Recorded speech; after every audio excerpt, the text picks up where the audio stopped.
السلام علیکم ورحمۃ اللہ وبرکاتہ۔ ناظرین، استقبال ہے آپ کا ہمارے چینل دا اردو نیوز میں۔ جمعیت علماء ہند کے صدر مولانا ارشد مدنی نے اتراکھنڈ میں یکساں سول کوڈ نافذ کرنے کے سلسلے میں ریاست حکومت کے فیصلے پر سخت رد عمل کا اظہار کیا۔ مولانا ارشد مدنی نے UCC پر کہا کہ ہم کسی ایسے قانون کو نہیں مانتے جو شریعت کے خلاف ہو، کیونکہ ایک مسلمان ہر چیز سے سمجھوتا کر سکتا ہے لیکن شریعت سے نہیں۔ انہوں نے کہا کہ سچ یہ ہے کہ کسی بھی مذہب کا پیروکار اپنی مذہبی سرگرمیوں میں کسی قسم کی بے جا مداخلت برداشت نہیں کر سکتا۔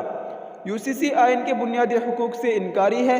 مولانا مدنی نے کہا کہ آج اتراکھنڈ میں یکساں سول کوڈ لایا گیا ہے، جس میں آئین کے آرٹیکل 366A باب 25A سیکشن 342 کے تحت درج فہرست قبائل کو نئے قانون سے استثناء دیا گیا ہے۔ انہوں نے کہا کہ یہ دلیل دی گئی ہے کہ آئین کے آرٹیکل 21 کے تحت ان کے حقوق کا تحفظ کیا گیا ہے۔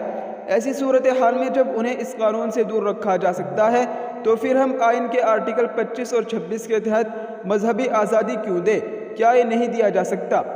انہوں نے کہا کہ اگر دیکھا جائے تو یکساں سول کوڈ بنیادی حقوق کی نفی کرتا ہے۔ جائزے کے بعد قانونی کارروائی کا فیصلہ کریں گے۔ مولانا ارشد مدنی نے کہا کہ ہماری قانونی ٹیم بل کے قانونی پہلوؤں کا جائزہ لے گی، جس کے بعد قانونی کارروائی کا فیصلہ کیا جائے گا۔ سوال مسلمانوں کے پرسنل لا کا نہیں ہے، بلکہ موجودہ حالات میں ملک کے سیکولر آئین کو برقرار رکھنے کا ہے، کیونکہ ہندوستان ایک سیکولر ملک ہے اور آئین میں سیکولرزم کا مطلب ہے کہ اس ملک کا اپنا کوئی مذہب نہیں ہے۔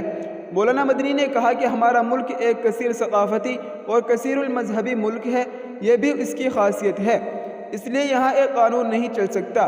مسلمانوں کے آئلی قوانین انسانوں کے بنا ہوئے قوانین نہیں ہے۔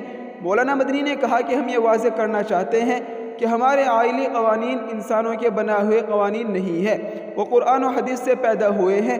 اس پر فقہی بحث ہو سکتی ہے، لیکن ہمیں بنیادی اصولوں میں کوئی اختلاف نہیں۔ یہ کہنا بالکل درست معلوم ہوتا ہے کہ یکساں سول کوڈ کا نفاذ شہریوں کی مذہبی آزادی پر حملہ کرنے کی ایک سوچی سمجھی سازش ہے۔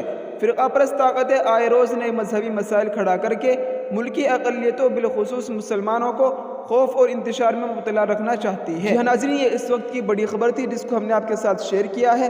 آپ اس خبر کے متعلق کیا رائے رکھتے ہیں؟ اپنی رائے کا اظہار کمنٹ میں ضرور کریں۔ السلام علیکم ورحمۃ اللہ وبرکاتہ۔